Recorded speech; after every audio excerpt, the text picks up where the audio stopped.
Hello, I'm Miraphora Mina. And I am Eduardo Lima. Together we are Mina Lima.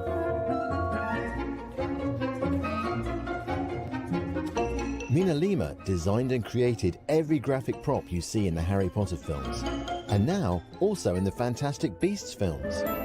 If you'd like to see more of the graphic props, from the Daily Prophet to the Marauders Map, from the Howler to the Black Family Tree Tapestry, come and see the exhibition in the heart of London. You'll find original art prints, actual film props, and wonderful visual surprises. We hope to see you here soon.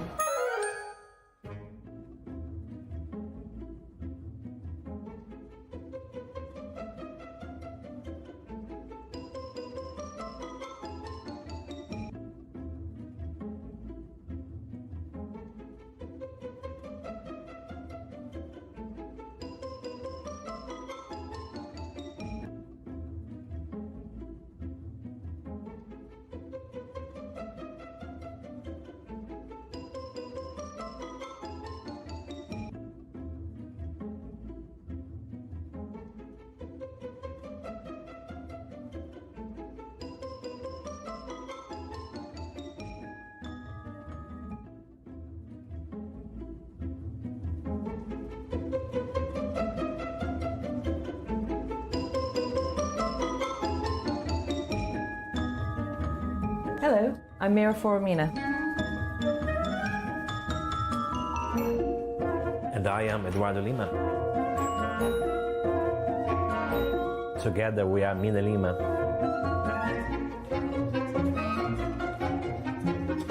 Mina Lima designed and created every graphic prop you see in the Harry Potter films, and now also in the Fantastic Beasts films.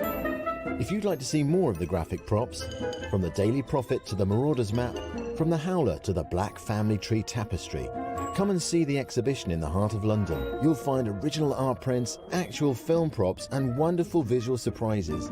We hope to see you here soon.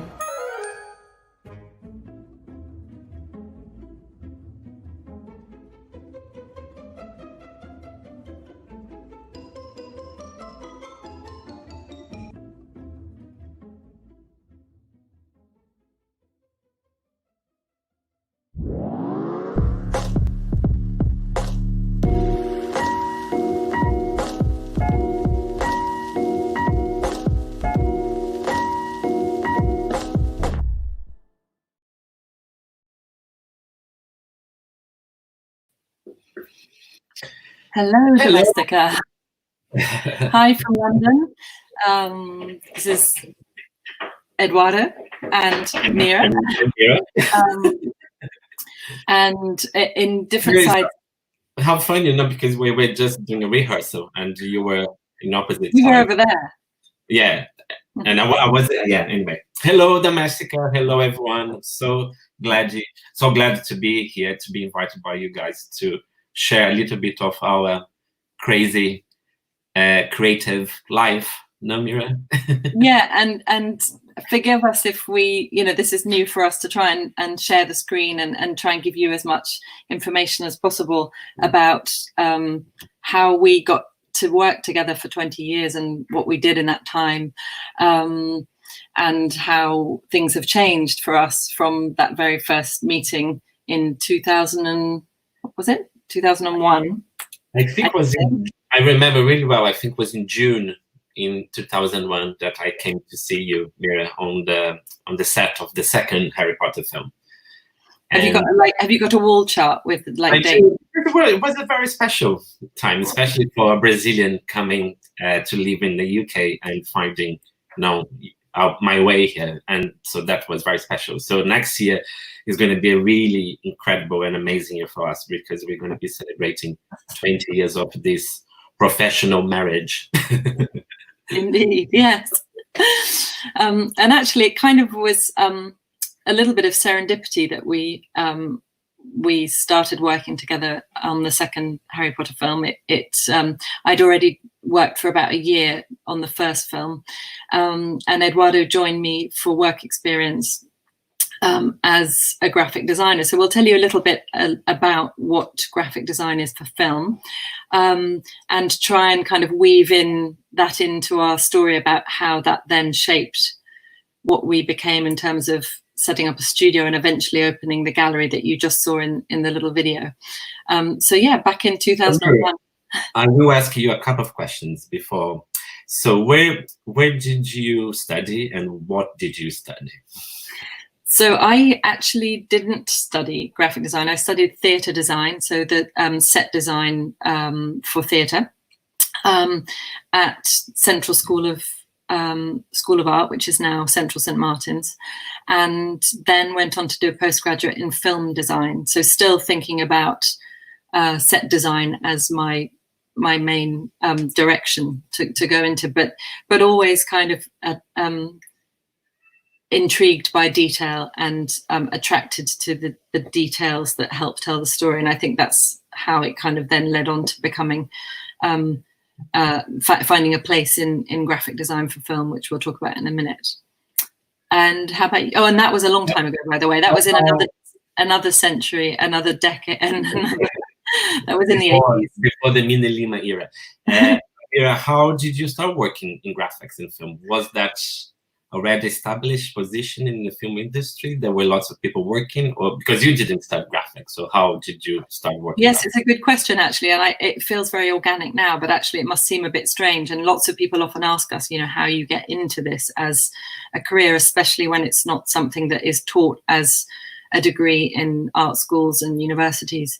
I was working with, actually I was working on a film back in 90-something, or something, where the person who was doing the graphic design for the props had to go on and do something else. So I kind of sidestepped from working more generally in the art department to specifically making these props, which are pieces of ephemera that help tell the story, tickets, maps, newspapers, magazines, that either are in the actor's hands or as part of the set.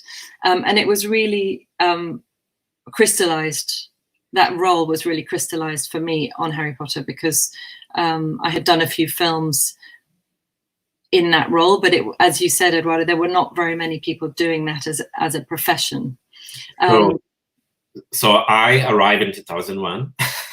I studied visual communications in Rio, in Brazil, but I never really worked with anything to do with visual communication in Brazil. I was working there in film editing because my passion since I was a little boy was always about storytelling, but films especially. I thought that I was going to be the next Steven Spielberg or the Pedro Almodovar, actually.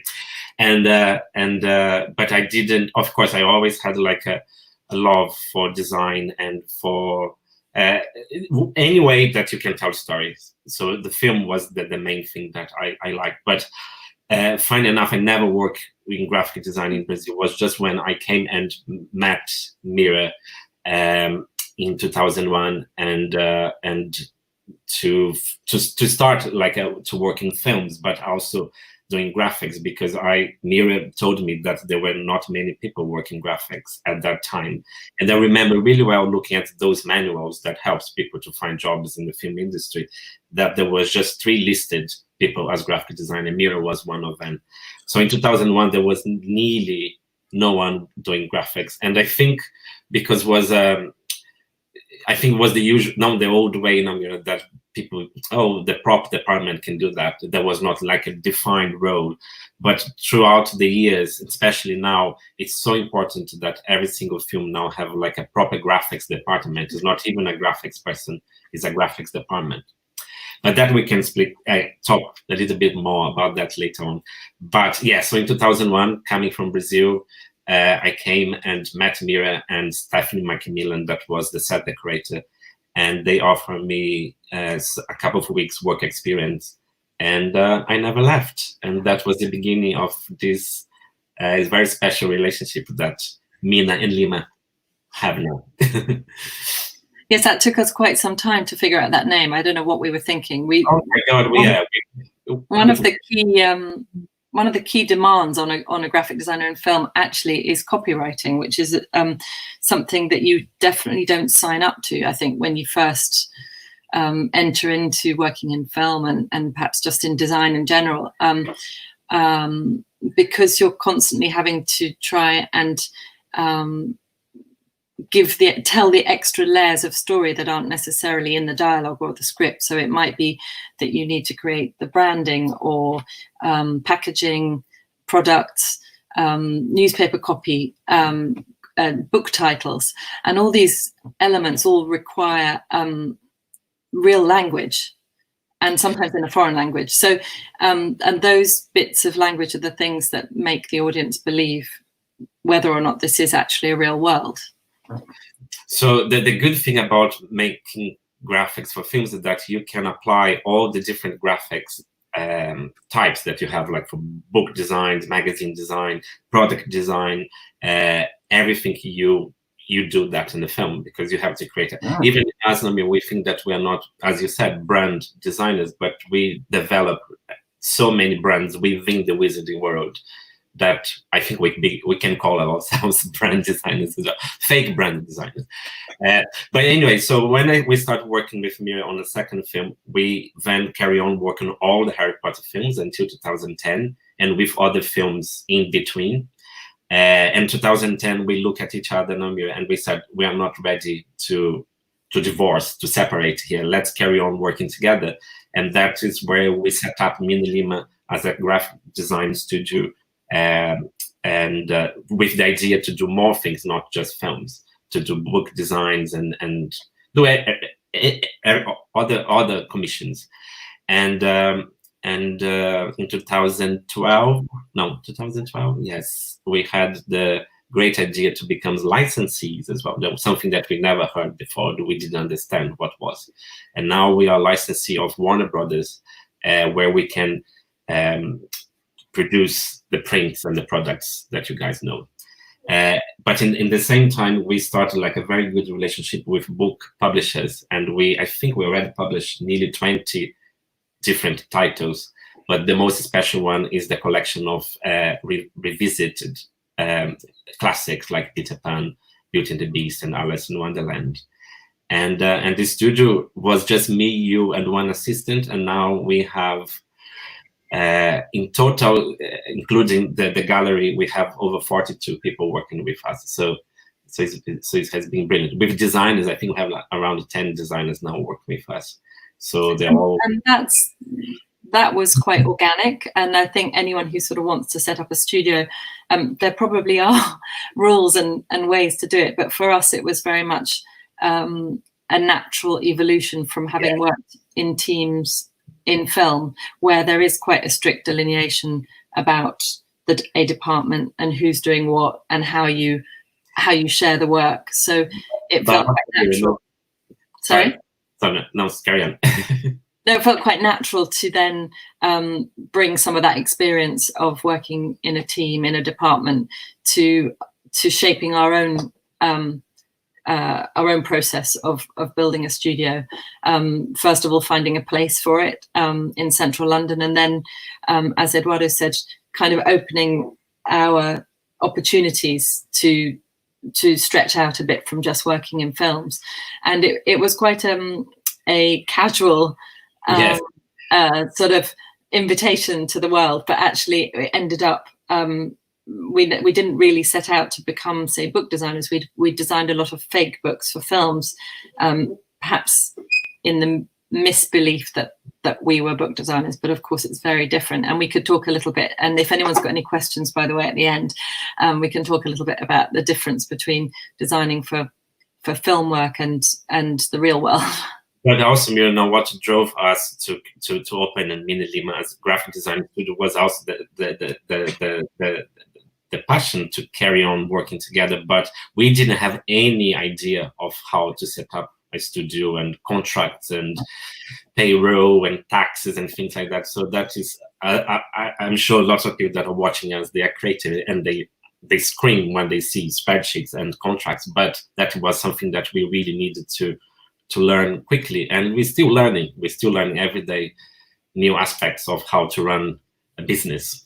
So don't be scared about that. Like if you have a passion and you have something that you really like, just go for it and find someone who does know about that, so that you can enlist their help to build the company that you want to build, because otherwise there's no room for your own creativity if it's being bogged down by it's quite scary experience, but at the same time it's very rewarding. It's more rewarding than scary, because when you start seeing your children being born like those books, it's amazing. It's such a sense of achievement.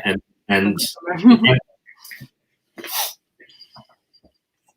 yeah, I think that one of the main questions that people ask us, and it's quite good because working in films is so kind of mysterious. Now, no one know really what's going on inside those sound stages, and apart from the actors, everyone knows a lot about them, but the specifics jobs that we do in films is a quite crazy place to work, but at the same time it's not glamorous as everyone think, and it's really hard work and long hours.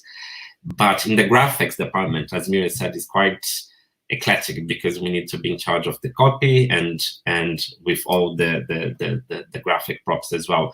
But Mira, how does it work? When you get there, what the graphic designer do the first day when they get into the studio? What we do? So our first and most important thing all the way through this I like process. to interview you, actually, Mira. I feel quite intimidated, actually. Yes, the first and most important element of the entire process is the script, and that is our Bible, our client, our key into things. And so the very first thing we will do is sit down and read and analyze and create lists that identify which pieces absolutely are specified and need to be designed, and then a whole load of other things that we know should be there in order to tell the story. So, for example, if there's a book signing in a bookshop, then the book that's being signed is likely to be mentioned in the script. So we have to design that book, but then somebody has to think about all the other books that are going to be in this case, in a fictional world around it. And we call those background props, and we call the one that's featured the hero prop.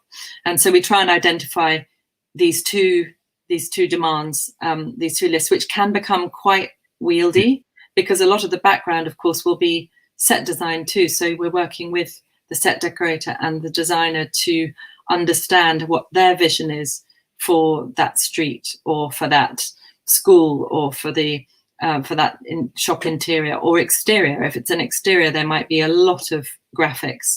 Many of our colleagues and we've had in the past, there'll be situations where we have to do a lot of work on surrounding environmental graphics that you might not even see, because you might be passing in a car, or it might be night, but they still have to be created. So it's world building from day one. For everybody. And we, by the way, are working within the department of set design, be it the architectural side of things to the set decoration side of things. So we're one of the components, and probably the top surface of that process that make up what you see when you go to see a film. So usually on a film like Harry Potter, of course, it is a massive production, fantastic piece as well. The art department, there is also like maybe 60 people working from, and in the graphics department, I remember when we started working together, was just me and Mira. We didn't have any assistants. And from, I think on the Harry Potter 6 is where we identified that we needed to have someone full-time with us. But it's quite surprising that we managed Harry Potter. And now with Fantastic Beasts, we have a team of 6 people work with us 2 plus 4. It's not because we are slow, lazy, it's because the demands are getting bigger and bigger. That is what I said before. That's why it's so important to have a graphics department within each production, because the demands are growing and people really realizing that graphic design should be graphic designers that understand about layouts and typefaces, things like that. Mira, but usually another question as well that I find quite interesting. Usually, do the director, the producer, tell us what to do, or how is the process? Well, I think it can probably depend on the team that you're working with. There's usually what happens is it's up to us to come up with concepts and then deliver them and share them to the production designer, and the director, and sometimes producers too, if they want to be creatively involved. And they absolutely have the final say. So they really are the client, I suppose. Yeah. It's the film is theirs ultimately. So it's important that they're happy with our designs. And on something like Harry Potter, after a while, you start to build a bit of a language and dialogue with your filmmakers, and you start to understand what's required. That was incredible with Harry Potter, actually, because without realizing, Mira, we were creating the graphic language for Harry Potter that now people are so familiar with, and you can see in several places like the Studio 2 in London and the Universal Theme Parks. And without knowing, we were establishing that language. That is quite exciting to know. And now another thing that's quite good to share is that up to Harry Potter 3, we didn't know that the films were going all to be produced. I think it was on Harry Potter 3 and 4 that was very, okay, this is something quite special. We're going to finish the full books now. And I'm glad that we were there, Mira, until the end. Mira is quite special because she was there from day one to the last day. So she's one of the few ones that wear the medal. I think we'd have to make our own medal. But the relationship with the Harry Potter directors has been brilliant because, as Mira said, establishing the language, we have so much freedom to initiate the designs, and of course, they have the final say. But usually, I think we were all in good sync, and the things that we presented, they liked. And even J.K. Rowling as well. She never really come to the studio to see what's going on, but every time she came, she used to come to our office, and in her face, we knew that she was kind of happy with the results that we were producing. Yeah, I think that's a common question actually that people ask, is how much we work with the writer, or in this case with J.K. Rowling. But it was very much a filmmaker's signature on this, and her participation was minimal, and she trusted that, which was great, the filmmakers to interpret all her works. It must have been quite exciting for her to see that unravel. But yeah, another question that I think we soon can start let the guys ask us questions. But another question that people always ask us as well, if after 20 years working with the Wizarding World, are we still interested? It's still something that we really like to be involved. And what do you think? I mean, testament is what we're choosing to do with the projects. But I think I'm sure the goal for a lot of designers and creatives in general is that they could get to a point where they're able to choose the projects that they work on. And it sounds like a very spoiled thing, but I think most creative processes are very hard work. They're very demanding. And if you can get to the point where you can choose, or at least be known for working in a certain field so that you attract certain kinds of projects, then it's a huge privilege as a creative. And I think that's what's happened with Harry Potter. When we finished working on the films in 2010,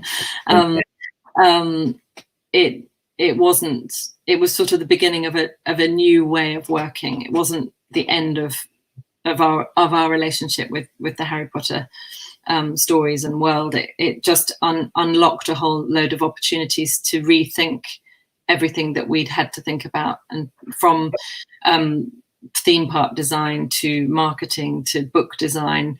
We never thought we would end up actually working on the books, for example. So it's I think the answer, that was a long way of saying no. I don't think we're over it. But as long as there's always something new to think about. I think if it was having to think to design and be given the same briefs every time, then maybe that's when a creative person might start to sort of kick their heels. But because we've always found something new in every single project that we've done, and all sort of knitted together by the wizarding world, then yes, we're happy. That's why some people like to prefer to work in films, because you finish a film and you go to another film. So with Harry Potter, that was different, not because every single film became a little bit more challenging. And as Mira said, after the films, to be involved on the theme parks and the studio tour and partnering with other licensees, like doing books and creative products,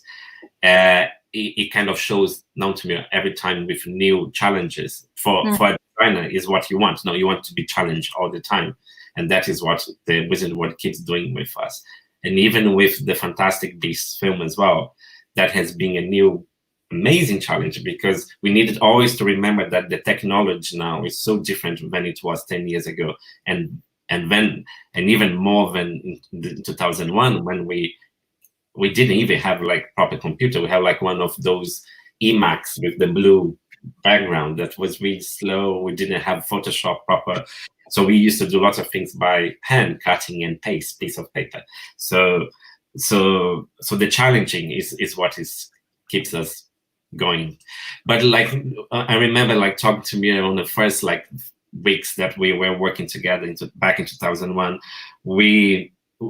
I think we both knew that the partnership was going to go further a long time, because talking, Mira was doing the same thing like I was doing when I was a child. I was pretending to have my own shop and creating little props, creating products, creating receipts, creating little letters. And so we already creating graphic props, not knowing Mira. And that has been incredible to be able to do that for the film industry. But let's stop talking. I'm more curious now to know what you guys want to ask us. So I think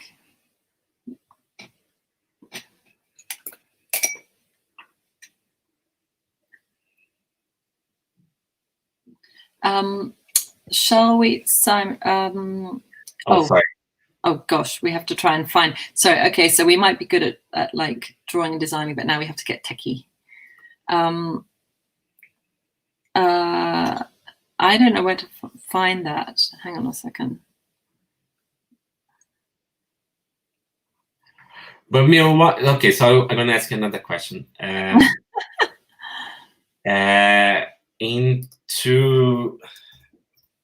Why did you start? Why MinaLima start designing fairy tale classics? Oh wait, we do have a question here. May I read this question from Irene or Irene? So, how much time do you spend in research for set decoration? This is I know when Eduardo asked me what the first thing is we do when we get to work on a film, I went into an analysis of the script, but actually the very next thing we do is research. And that's the really, that's where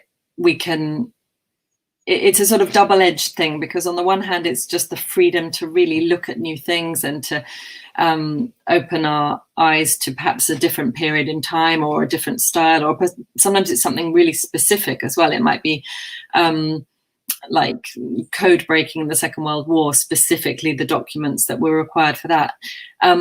But it's also a great distraction from having to actually sit down and do the designing. But it's very important. We don't always have a lot of time to do it, because of course this is not typically a film project might last a year and you're designing a lot of things for that during that year, or maybe 10 months.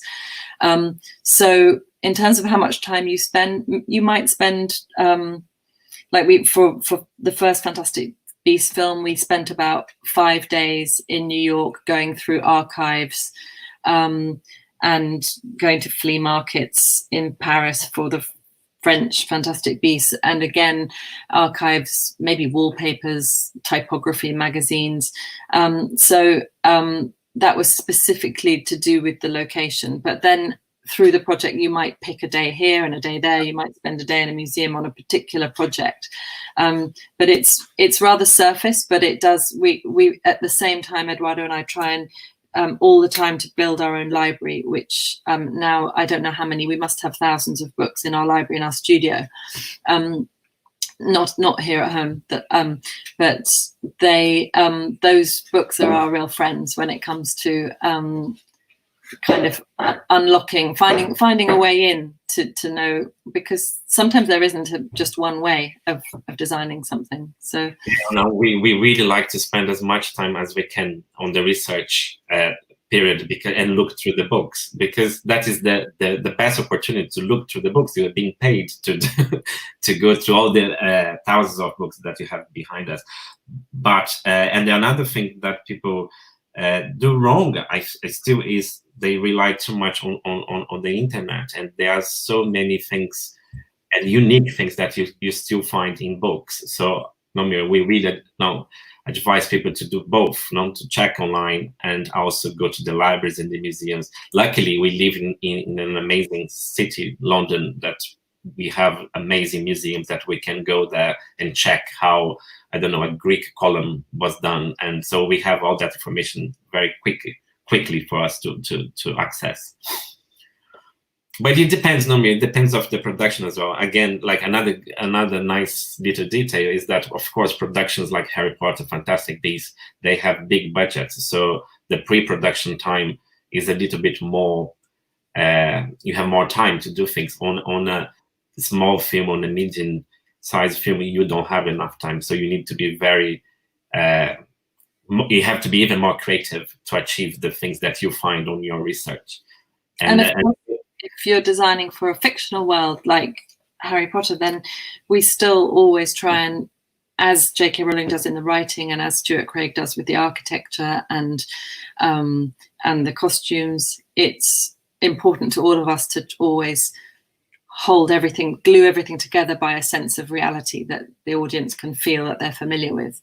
And I think that helps drive the story forward, and also feel that they don't have to think too much. And that's a really, really important bit of graphic design for film in the fictional sense, rather than if you're recreating a period reality that comes with its own demands. Like the Imitation Game. The Imitation Game was a very good example of that you needed to get really 100% correct. Otherwise, you would get in trouble, because it is an event that is still quite recent, and the people have a good knowledge and archive of that. So for the Imitation Game was quite tricky, even to find out the exactly kind of typeface they were using on a type machine as well. So Eduardo, that segues nicely into another question from Sashi Bafna. How much does the functionality of what you're designing matter? And that's a really good question, because the whole point of what we do in filmmaking, from us to special effects, to construction, to makeup, is to cheat as much as possible. So otherwise we would take us through. I remember the first time I went to Livesden Studios and you walked me through the sets. I was quite disappointed, actually. Oh no! Well, of course, I knew I already worked in other productions, but I thought that, oh my God, this is Harry Potter. This is a Hollywood production. We're in London. It's going to be really amazing. And of course, you just built whatever you need to be beautiful for the shot, and everything else is just like wood behind. So it was quite. So I think it's quite like a shock when people get into a sound stage or to a film studio to see that it's all. And that applies to what in a microcosm we're doing the same. So if the set builders are just building what you see in the front, we're doing the same sometimes. For example, with a book, it's really important that it feels like a book, and its construction respects how a book would be made. And that's when we don't cheat. We do sort of the processes are often real ones. So we'll print a newspaper or newsprint, or we'll have a book bound by a book binder with the right materials. But inside, there's no need for it to have 300 original pages we can repeat, and likewise a newspaper could look like it's typeset, but it or would finish, but it actually is digital. But again, it kind of depends of the production as well, because I remember us, Mira, getting in trouble. Not in trouble, like we get a call from the set. Every time you get a call from the set while they are shooting, is always stressful, because they might be asking for something that's quite impossible to do in 5 minutes. And one I remember really well on Harry Potter #3, they call us from the set and ask, oh, where you put your pages? Because usually what you used to do in the books is you just do the cover, but you use an existing book and you just add maybe a couple of pages if the actor needs to open. And there was a request from the director that he wants to flip through the book, through the pages, and we didn't have enough pages, so we had to go really quickly and add more pages, and that was not very good. So after that, we said, okay, for Harry Potter, every single book will have proper pages inside and be properly bound and stuff. So it depends of the production and depends of the time you have as well. But yes, but we are masters of faking everything. But also, but if you think as well, but everything that we try to fake as well, we always try to, there's a reason for everything as well. It's not just because it looks nice. Like, for example, with the Marauders Map, that was a quite complex, it looks quite complex, but it was quite simple way to fold. But we thought through, like how the kids would do that, how they would make them up. So you always have to think in films. You always have to think about the character and how they would create that object. And actually, that's a good. Someone has just asked a question that's related to that. Forgive me if I pronounce it wrong. Isacque Criscuolo. How was the process of creating the aesthetics of wizard product packaging? There could be 200 ways that you could interpret how to design wizard packaging, because it's such a brilliant opportunity to kind of go crazy as a designer. And when we had to design for the Weasley Wizard Wheezers, quite quickly after an initial enthusiasm for designing packaging, we had to kind of park our design sensibilities as adults, as designers actually, and put new heads on which belonged to the Weasley twins, and think, well, how would a 15-year-old boy with very little interest in design but a lot of interest in selling a lot of products? So, if you understand the character's motivation and his circumstance, then I think that gives you some information about how you might make those marks. So sometimes it takes a while to do that, and it's right in front of you, the answer. But and once we realized that, it suddenly became much easier to design 400 different pieces of packaging for this wizard shop. So it's a lot of graphic design for film is about parking your own design sensibilities and engaging with who the person is or what the situation is, and trying your best to represent them rather than you as an artist, which is made much easier when you have a strong script and you understand who those characters are and what their motivation is. But also this can be quite funny as well, because one day you can be Professor Snape, and 2 days later you are Professor Umbridge, and in the middle you are Harry and Hermione and Ron, and you are the Weasley twins, and so you have to keep not change which hat you're wearing. Yeah, and actually, and there's another really nice question here from Hiral Patel. Something that we hold dear is, how relevant is handcrafted and hand-painted work in today's digital world? Is the insistence on making things digitally and quickly becoming the new norm?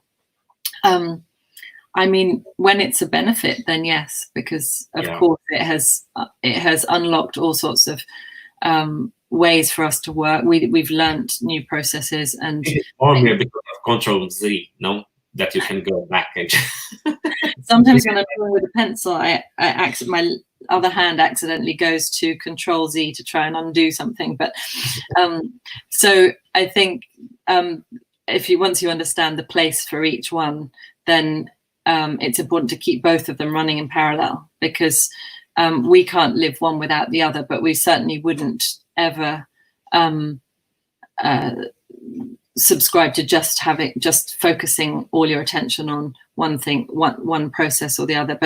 And certainly for graphic design for film, not only are you having to maybe do some sketching and drawing and designing by hand, but you're also having to use your hand for finishing. And that's a really important part of the process, is if you've designed and crafted a piece like the Marauders Map, and it's finished and it's beautiful and shiny and sharp and ready, you then have to kind of undo it to tell the audience that it's been through a lake, or it's been down a toilet. Actually, we've had a couple of props in a toilet, or that it's 150 years old, and it's been handed down from generation. The books that are sometimes when they come back from the book binder, they all come very beautiful with the gold foiling and the embossing and everything amazing, and you have to go and destroy it, basically. Not destroy it, but you have to speed time. Now you have to, okay, this book is 200 years old, so how are we going to make that book look like 200 years old? So that's why we always go to lots of charity shops and buy old books to see more how the books age as well, and how you hold the book and where you can. So it's all that things that you need to be aware of, because you want the audience to believe that book is an old book. Yeah. And I wanted us to go back to 2001, when we didn't have computers and proper scans and things like that, when we used to do everything by hand, and it was a nightmare, and things got wrong and you get all sweaty, and the people calling you on a set like, where is the 300 letters that I was expecting? So the digital has been incredible, but nothing. Look, I'm talking to you, but I'm sketching, but there's nothing better than pencil and a piece of paper. And actually, that process that we learned making the books for films and giving them some personality and maybe a little bit of a backstory definitely fed into our design decisions for the illustrated classics that we started 5 years ago. So with the first one with Peter Pan. Sorry. Cue Peter Pan. That our mission was to try and, well, maybe it wasn't a mission, maybe it was just an instinct from having designed for film, was to try and create a piece that would have come from the world of Peter Pan, not so much about the story. So everything from you probably can't really see it on the screen, but even the page colors, the 4-color process on the page has a very slight aging to it. So it does feel like it's already had a life. And I think that's probably central to a lot of the stuff we do, isn't it, Eduardo? Is that is to give something some life that it might not otherwise have.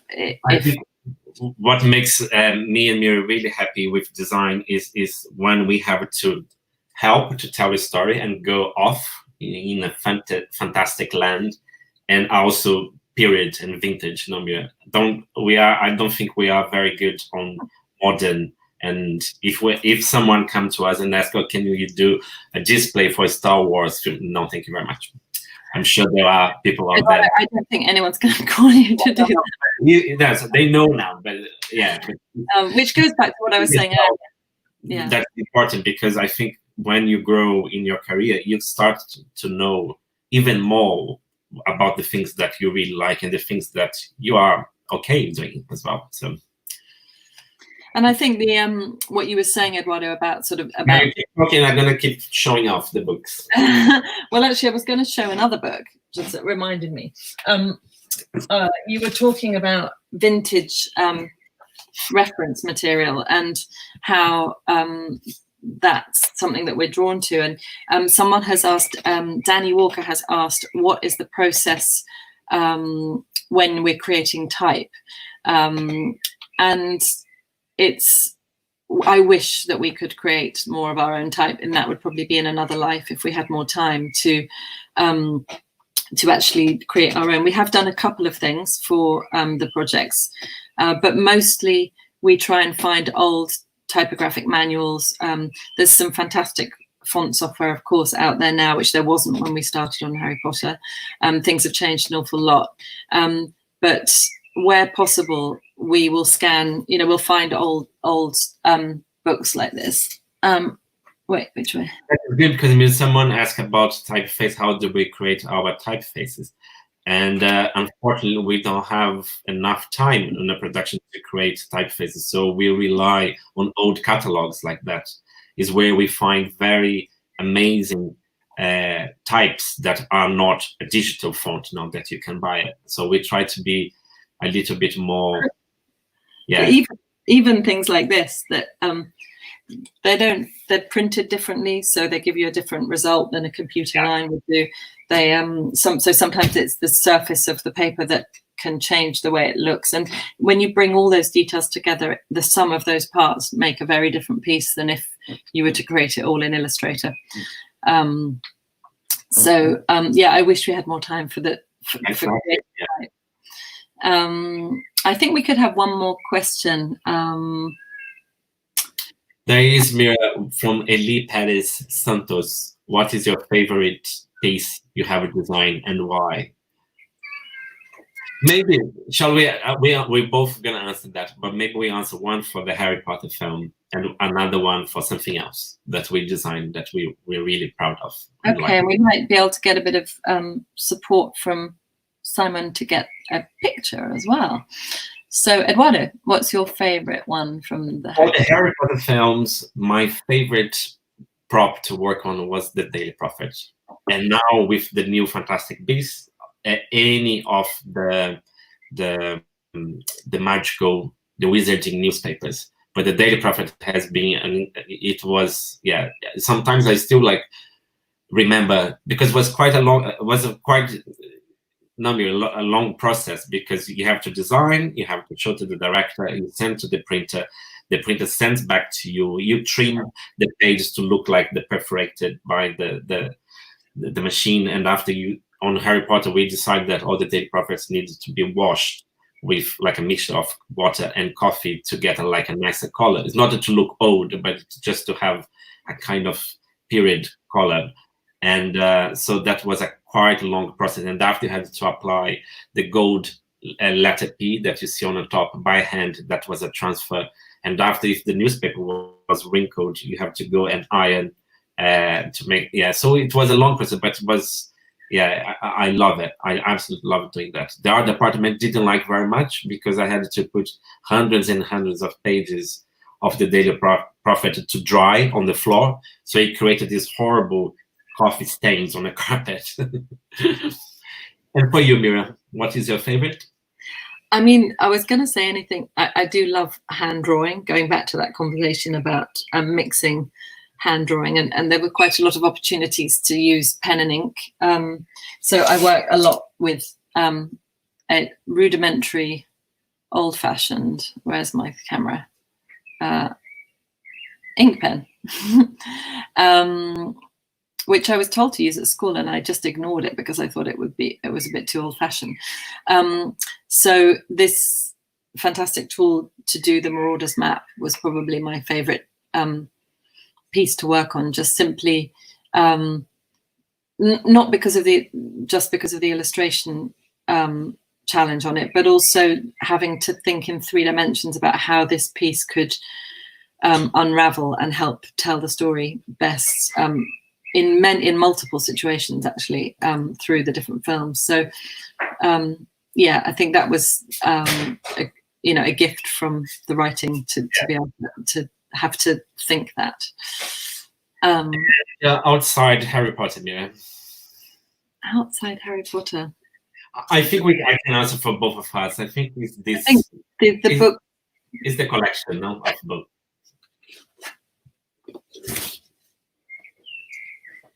And the brand new one. Show one. It just arrived this week. Yeah, I think this has been a very natural evolution from everything that we had done before. So, yeah. There's a new one that we just announced that will be released next year. That's going to be The Wizard of Oz. And also we have a very special book coming out in October. No, Mira, I think you can show just very quickly. I get in trouble. I'm showing the cover, so it's fine. Oh, going the wrong way. Okay, you didn't see that. Gone. I've got the only one. Even Eduardo doesn't have this, so that's lockdown for you. Sorry. Yes. So I think we probably need to wrap it up. Thank you so much, and thank you, Domestika, for hosting us. And any more questions, I'm sure they'll forward them to us. We've had so many. Maybe there'll be another opportunity to meet you guys here again. Yes, I really enjoyed this, and I'm sorry if there were some troubles with connection or noises, because as you know, everyone tried to work from home, so sometimes the internet cannot be too reliable. But we had an amazing time, and I hope you guys did as well. That at least we tried to explain a little bit about our crazy life and crazy working in films as well. Thank you very much. And Eduardo, I actually was going to, in all sincerity, I hope to see you soon. Yes. It's been 2 months. So it's been 10 weeks already, Mira, 2.5 months. Okay. Yeah, but yeah. Okay, thank you very much, everyone, and see you soon. See you soon. La idea es como algo muy frágil. Se me fue la hebra. I'm going to show you some examples. This is what we've got behind me. ¿Qué más preguntas tengo por aquí? ¿Cómo descubriste que los libros